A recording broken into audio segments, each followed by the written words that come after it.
All right, in this tutorial, I'm going to teach you how to make this loop knot. Please make this with your string. It'll make the labs and doing multiple labs with the same string a lot easier. Okay, the benefit of this is I can easily hook it onto certain things like a paper clip. And this is the unique one.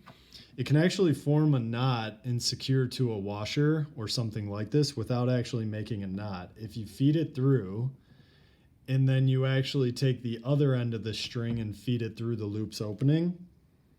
Once you then start pulling that end through, it'll then secure around the object you've just wrapped it through.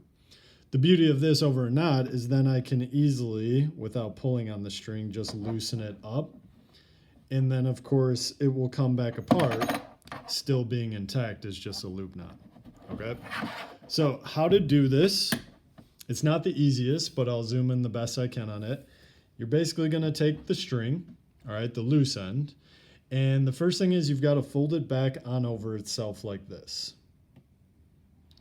All right, so I'll pinch it tight like it is one string, but it's clearly going to be two if it's folded back.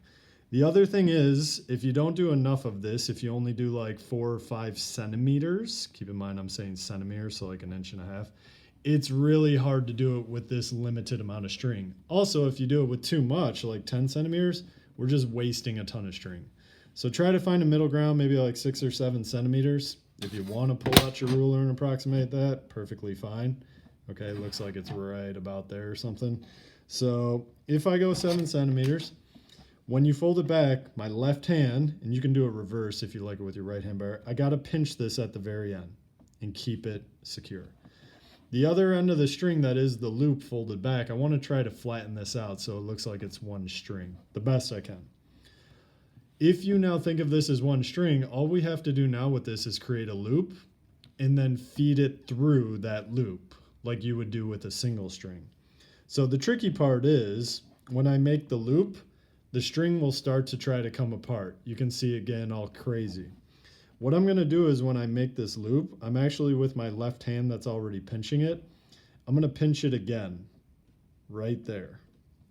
So you can see my loop, and then now here's the loose end of the folded back. So all I've got to do now is, since I've made this loop, I got to take this, trying to keep it pinched together so it's not hideous. I got to just come underneath and loop it through this and I'm all good. So roll it underneath. Let's see if I get it. Oh, it's a little long.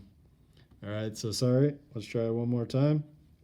Roll it underneath, and boom, there it is, right through. When I get it through, I can then start tightening. If the knot is tightening too close to the end, you might not have a big enough loop, which I like it to be big. So then you can just start to kind of pull it back towards this end, but don't pull it too far back where it slips off of the free end. It can't go past that. So if you get somewhere in there where you can kind of fit your thumb through the loop, maybe a little bit bigger, that's awesome. Once you tighten this, it's good. The harder you pull on it, the tighter it'll get. So you got your loop knot now, and you can of course loop this around anything and do some tricks with it, okay? Make this on both ends of your strings. This will really make the labs easier.